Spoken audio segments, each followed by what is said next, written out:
நல்லொழுக்கமாயும் கிரமமாயும்.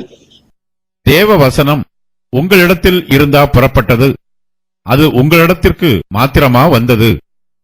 ஒருவன் தன்னை தீர்க்கதரிசி என்றாவது ஆவியை பெற்றவன் என்றாவது எண்ணினால், நான் உங்களுக்கு எழுதுகிறவைகள் கர்த்தருடைய கற்பனைகள் என்று அவன் ஒத்துக்கொள்ள கடவன். ஒருவன் அறியாதவனாயிருந்தால் அவன் அறியாதவனாய் இருக்கட்டும். இப்படி இருக்க சகோதரரே, தீர்க்க தரிசனம் சொல்ல நாடுங்கள், அந்நிய பாஷைகளை பேசுகிறதற்கும் தடை பண்ணாதிருங்கள். சகலமும் நல்லொழுக்கமாயும் கிரமமாயும் செய்யப்பட கடவது. கொரிந்து சபையில் உள்ள விசுவாசிகள் சுய பெருமையோடு இருக்கிறார்கள், சுய புகழ்ச்சி பேசுகிறார்கள். தேவனுடைய கிருபை தங்களுக்கு மாத்திரமே கிடைத்திருப்பதாக எண்ணி பெருமைப்படுகிறார்கள். தெய்வீக ரகசியங்கள் தங்களுக்கு மாத்திரமே விசேஷமாக வெளிப்படுத்தப்பட்டிருப்பதாக நினைத்து பெருமையோடு இருக்கிறார்கள்.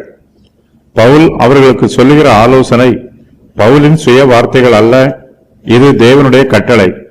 தீர்க்கதரிசி என்று தன்னை எண்ணுகிறவனும் தன்னை ஆவியை பெற்றவன் என்று எண்ணுகிறவனும் பவுலின் வார்த்தைகளை கர்த்தருடைய கற்பனைகள் என்று ஒத்துக்கொள்ள வேண்டும். அவர்களுடைய தீர்க்க தரிசன வார்த்தைகளும் பவுலின் வார்த்தைகளும் முரண்பட்டு இருக்கும் என்றால், இவ்விரண்டு பேருடைய வார்த்தைகளில் யாரோ ஒருவருடைய வார்த்தை தேவனிடத்தில் இருந்து வந்திருக்கிறது, மற்றவருடைய வார்த்தை தேவனிடத்தில் இருந்து வரவில்லை. கொரிந்து சபையில் உள்ள தீர்க்கதரிசியோ அல்லது பவுலோ இவர்களில் ஒருவர் கள்ள தீர்க்கதரிசியாக இருக்க வேண்டும். தான் எழுதுகிற வார்த்தைகள் கர்த்தருடைய கற்பனைகள் என்று பவுல் உறுதியாய் சொல்லுகிறார்.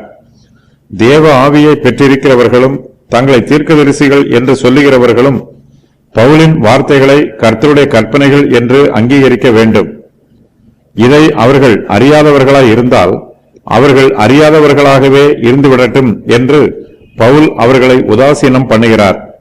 அவர்கள் வெளிச்சத்தை காணக்கூடாதவாறு தங்கள் கண்களை தாங்களாகவே மூடிக்கொள்கிறார்கள். அவர்கள் தீர்க்க தரிசனம் சொல்லுவதையோ அந்நிய பாஷைகளை பேசுவதையோ பவுல் தடை பண்ணவில்லை. தீர்க்க தரிசனம் சொல்ல நாட வேண்டும் என்றும் அந்நிய பாஷைகளை பேசுகிறதற்கு தடை பண்ணாதிருக்க வேண்டும் என்றும் பவுல் ஆலோசனை சொல்லுகிறார். அவர்கள் புத்தியிலே குழந்தைகளாய் இருக்கக்கூடாது, ஆவியின் வரங்களை பயன்படுத்துவதில் தேறினவர்களாக இருக்க வேண்டும். தங்களை அவிசுவாசிகள் பைத்தியம் பிடித்தவர்கள் என்று சொல்லிவிடாதவாறு விசுவாசிகள் புத்தியிலே தேறினவர்களாக இருக்க வேண்டும். துர்க்குணத்திலே குழந்தைகளாய் இருக்க வேண்டும். சபையிலே கலகம் பண்ணிவிடக்கூடாது. விசுவாசிகள் கூடி வந்திருக்கும் போது ஆராதனையில் எல்லா காரியங்களும் நல்லொழுக்கமாயும் கிரமமாயும் செய்யப்பட வேண்டும். வேத வசனம் விசுவாசிகளிடமிருந்து புறப்படவில்லை. ஒரு குறிப்பிட்ட விசுவாசிக்கு மட்டும் என்றோ அல்லது ஒரு குறிப்பிட்ட சபைக்கு மட்டும் என்றோ வேத வசனம் கொடுக்கப்படவும் இல்லை. ஒவ்வொரு சபையிலும் ஒழுங்குமுறைகளும் பழக்க வழக்கங்களும் வித்தியாசமாக இருக்கலாம். ஆவிக்குரிய வரங்களை பெற்றுக் கொள்கிறவர் அந்த வரங்களை குறித்து ஞானமுள்ளவராக இருக்க வேண்டும். பவுல் முடிவுரையில் கூறும் காரியங்கள்: தீர்க்க தரிசனம் சொல்ல நாடுங்கள், அந்நிய பாஷைகளை பேசுகிறதற்கு தடை பண்ணாதிருங்கள், சகலமும் நல்லொழுக்கமாயும் கிரமமாயும் செய்யப்பட கடவது.